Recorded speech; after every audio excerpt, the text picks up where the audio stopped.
Today we're going to learn how to add to the slip knot that we started, and we're going to chain. Making a chain is one of the most basic stitches in crochet.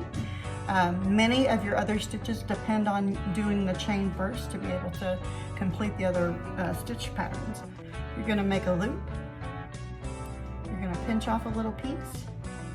You're going to pull it through the back there and pull it tight.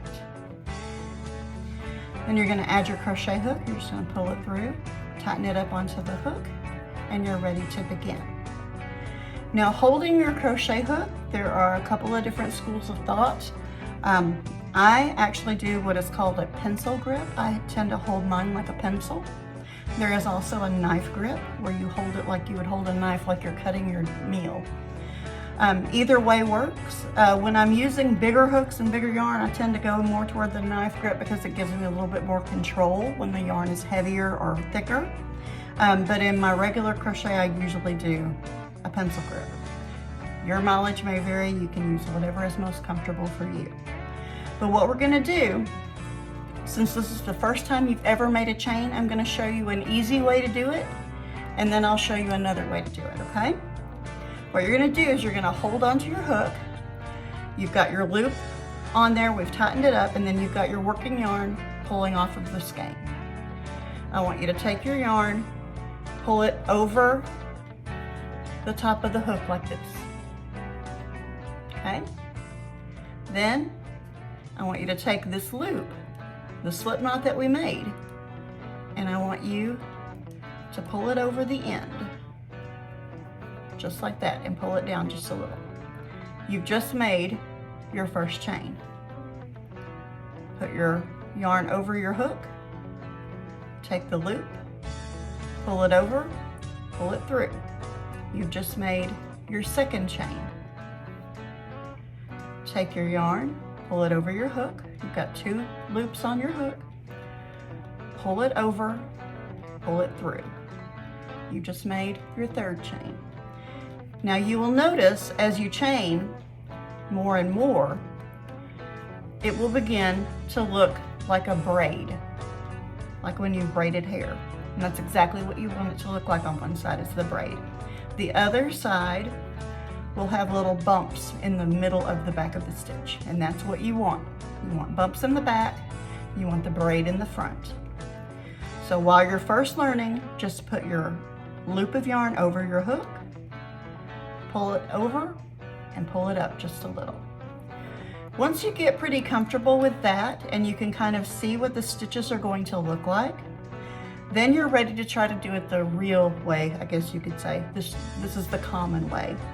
You want to hold your yarn up and kind of away from you while you're holding your other hand is holding your hook.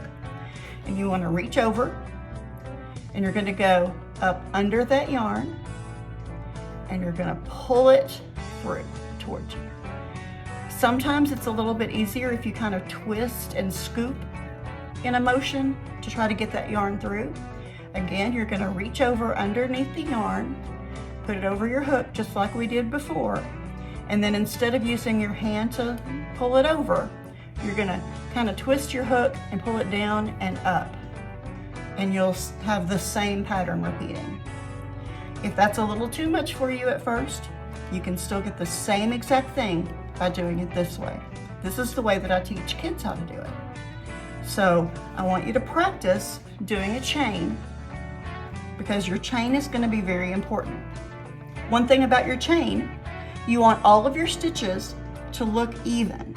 You want them to look about the same size all the way up. You want them to be about the same distance apart all the way up. You don't want to see any big gaps or big stretched out places or places where it may have twisted.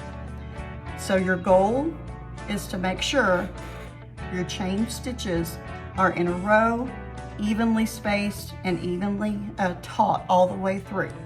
Your tension is very important. So while you're first learning, that's one thing you want to strive for, is good tension. I'm going to pull this out. Got my slip knot still, so I'm going to just put my hook in. I'm going to reach under and pull it through that hole. You might have to kind of scoop it a little. I'm going to reach under, pull it through the hole. Reach under, pull it through the hole. And you just keep practicing this. Make chain after chain after chain. And when you get to feeling pretty comfortable with it and you think you've done really well, I want you to take your hook out, rip it out, and do it again. Because practice makes, not necessarily perfect, but it does make you a lot better at your craft. And you want to have a good foundation to be able to start crocheting, and the chain stitches where that foundation is at. Hope you learned something, and I'll see you next time.